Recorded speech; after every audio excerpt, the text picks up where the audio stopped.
Welcome, Dr. James Beckett here with Mike Steveline. This baseball card life, I'm looking forward to hearing how all that got started, his origin story, and how he enjoys the hobby. Thanks, sponsors, Topps Panini Upper Deck, Heritage Auctions, Huggins Scott Auctions, Mike Stadium Sports Cards, Burbank Sports Cards, ComC.com, and Beckett Media, Beckett Grading, Beckett Authentication. Mike, welcome to the show. We talked about the Baseball Card Hall of Fame that you're integrally involved now on and your technology background, but how did you get started? My dad bought me a penny pack in 1956, and the rest is history. So how did you get started? Well, it's great to be with you today, Dr. Beckett. And like many collectors, including yourself, my dad got me started collecting. You said you started collecting in 1956, but I started actually 30 years later in 1986. I was 6 or 7 years old at the time. Every summer I played baseball, and playing baseball was a big influence on me collecting. Almost all my teammates collected baseball cards, and my book bag always carried my Trapper Keeper full of baseball cards. And my mom was always trying to get me to collect and read more books. The only thing I really liked to read was your Beckett Baseball Card Monthly. The authors I really idolized from 7 to 12 were guys like Richard West, Taylor Crane, Don Loving, Scott Wolf, Jim David, Joe Posnanski, and the list could go on and on. These are all authors. It is on and on, but I mean, basically, those are some really wonderful names from the past. And I've got a story for most of those, but this is going to be your story. But Joe Posnanski has gone on to pretty wide flame. I don't know that we gave him his start, but we had a lot of young writers that went on to do wonderful things. I think he did that series of The Best of What They Do, where he took position by position. Cool. Okay. So you enjoyed the specific writers. So you really read the magazine, not just did the price guide. Cool. Yeah. I literally have every baseball card monthly from 1984 to 2001. It's just part of my collection. I just love opening those up and seeing 80s glasses and just how the whole industry just evolved. How it evolved. Yeah. Well, yeah. You know what? We have this in common because in my background, audio podcast, but behind my wall of fame are the bound volumes of all the baseball and really all the magazines, but above my ear is where baseball starts. And they're bound in different colors. I think red is baseball. You can see it just barely peeking out there, but there's many volumes because it covers all the years that I owned the company. So I'm with you. I'll look back at them and you see the evolution of the covers and the articles and the design and the print along with the cards and the complexity. So, well, that's cool. Yep. And then when I was 12 years old, my family moved for the third time to a town in Ohio, Mansfield, dead center in Ohio. I really struggled at 12 years old, making some friends and stopped playing baseball. I really regret that now. But really what helped my loneliness was the opening of this new baseball card shop about a mile from my house. And my younger brother at the time, we frequented this shop so much that the owner finally asked us if we wanted an after-school job. And this was 1993. And of course, we said yes. And I worked in the small garage converted card shop for 7 years, from 13 to 20. This card shop was called Sports Center Cards. Can you believe that? He didn't get sued by ESPN either. You had an LCS experience, which is... Yep. I still have the business card actually in one of my boxes. Okay. In 2000, I quit to go finish, college. And then... Were you still playing baseball, or were you playing sports, or mainly expressing it by being a fan and a collector? I was a fan and collector. I had finished playing. And then my parents had this storage unit in the Mansfield area. I literally just stored my cards in there for literally 17 years. It was just forgotten about. Then in October of 2017, I ran across a baseball card video on YouTube, and it just started my collecting again. I connected with Ray and Victor and all these other guys and just have loved it. Were you searching for a video, or was it presented to you as a pop-up or something? It was connected because I would look for YouTube videos just on baseball, and the algorithm somehow put in baseball card. So I connected with it that way. Yep. Then I went to the 2018 National in Cleveland and met some of the YouTubers there that I was watching. They encouraged me to start a channel. I did that in December of 2018, which is now my YouTube channel, This Baseball Card Life. Took it from the podcast called This American Life, which is really popular. And I did a little spin on that. And I named it because I can't remember a time in my life that I haven't owned baseball cards. So it's my baseball card life. Yep. What's the gist of what you're doing? Why would people watch? Are they being entertained or informed or educated or just having a good time?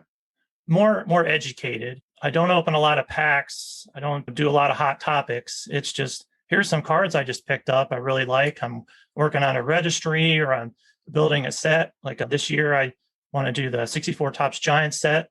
I'm working on that. And Do you mean working on it in terms of a registry of getting graded examples or just completing the set raw? just completing the set raw. Yeah. But my dream set, it's going to take me a long time, is the 51 Bowman set. That's the one I want to get all graded, all 324. I know the grading expense is a lot, but my expertise in 50s cards and knowing that I'm buying a card that's real is pretty low. That's why I want Beckett or SGC or PSA to say, yeah, we think this is a real card and this is what its grade is and condition. That's why I want to do the graded route. Okay. Are you going to be looking for 3s, 5s, 7s? Depend on the player? Depends on, is appeal more important than the number grade? Or how are you going to approach that? Eye appeal is really number one, and price is number two. I'm just looking for the best example that I can afford. Okay. Right now, I have around 88 of the cards. Okay. And all the cards are well centered. They don't have ink dots on them. There's no wax stains on the back. They're not miscut at all. Some of them I have graded are 8.5s, 8s, a lot of 7s and 6s. Yeah. On cards. Yeah. No, I really have no problem with the kind of the gum stains on the back that are light gum stains. I know they get downgraded for that, but if a card is otherwise great on the front. Do you have a mixed set? Because some people want to have a pure set. It's either all raw or all BGS or all PSA or all SGC. I have some that are raw and some that are SGC. I picked SGC because I love how the cards pop with the black, tux background. That's really the main reason. Otherwise, it would be PSA or BGS. It wouldn't matter. But I do want a set that has that pop look that SGC gives. So it's the price. I have about 60 cards that I need graded, and at $30 a pop, that's quite an investment. They were $75 weeks ago or whatever that was. That was pretty scary. Yeah, but to convince the wife to spend $2,000 on some grading services. Yeah. But I've joked that if you buy a card that's raw that you perceive to be an 8, you've got to be very wary. On the other hand, if it's like a 5 and you buy it raw, most people are not doctoring cards to make them 5s. They're not trimming it to make it a 5. They're trimming it to make it an 8 or something that's closer to mint. So many of the cards I've bought are from reputable dealers like Greg Morris cards. Okay. You know them, or I'll just crack them out of other PSA holders and stuff like that, especially if I'm spending so much on the PSA 8, for example. And you're cracking it out? Yeah, I'm that crazy guy. Okay, that doesn't make you crazy. It's just an exception to the rule. Most people are not. But if it's a PSA 8, it's going to be a strong card. And it ought to be at least an SGC 8 or a BGS 8, I would think. Yeah. So. Yeah, as long as it's pretty close. It's okay. Yeah. That's refreshing, Mike. Yeah, these cards I want to keep for the rest of my life, this set. So I'm not doing it to flip, just for my enjoyment. I have 9 or 10 of the 30 Hall of Famers right now. I think Mays and Mantle have both gone up pretty drastically in the last 15 months since COVID. So I feel for you there. I think it's even the 1s and 2s and 3s are pretty pricey. And they're high numbers. They're tough. The condition is tricky on both those. Yep. I have ones with print lines, and that's really frustrating. It's a quality control issue. So if you send them in for grading, you get crushed, and it's just a print line that happened to the factory. I didn't handle it, and they're frequently off center. I have off-centered versions. So off-centering probably bothers you, though, right? Yeah, yes, it does. But I've really enjoyed working on this set. Even have 88 of them in 2 years. I've read a lot about that generation. I'm a big fan, obviously, of the World War II generation. Okay. And my grandmother was born in 1918. So she knew a lot of that time. And I just love that era of our American history. And 51, it was already integrated in 47. So I just love 50s baseball. I read a lot of books about these players. I've connected with one of the players in the set, or 2 of them, Bobby Shantz, him, and then Eddie Robinson, who was in baseball for 60 years. He's the oldest. Is he still alive? Yeah, he's still alive. He's 100. He's the oldest living player, I think. Yeah, I TTM'd with him through the mail. He put to Mike, Eddie Robinson. I just love it. I'm gonna keep it forever. But you like personalization then?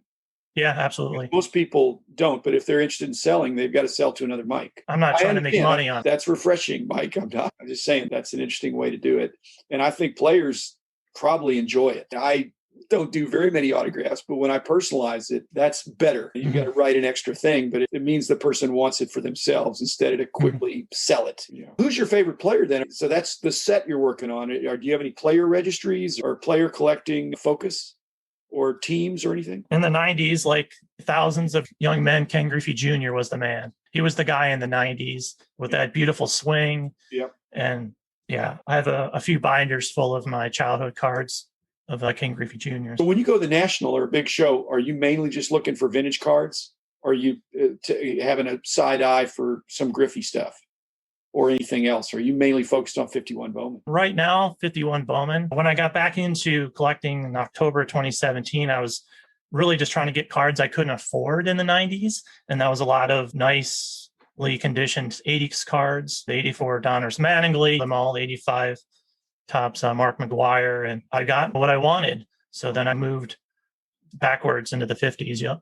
Well, that's what the classic approach was of the veteran collectors back in the day. Have you tried? One of my close friends, he's not a sponsor of the show, but a close friend for many decades, is Kit Young. Have you bought stuff from Kit Young cards? I think his catalog. He's got he's very strong on 50s stuff. He's a little bit older than me, and he really specializes in the 50s. And he's buying collections, buying sets, breaking them up. And his catalog's free. He's gotten the mail, and he's got a website, but it's Kit Young Cards. So that's a shout out for a friend of mine who's not a sponsor. All right. No charge.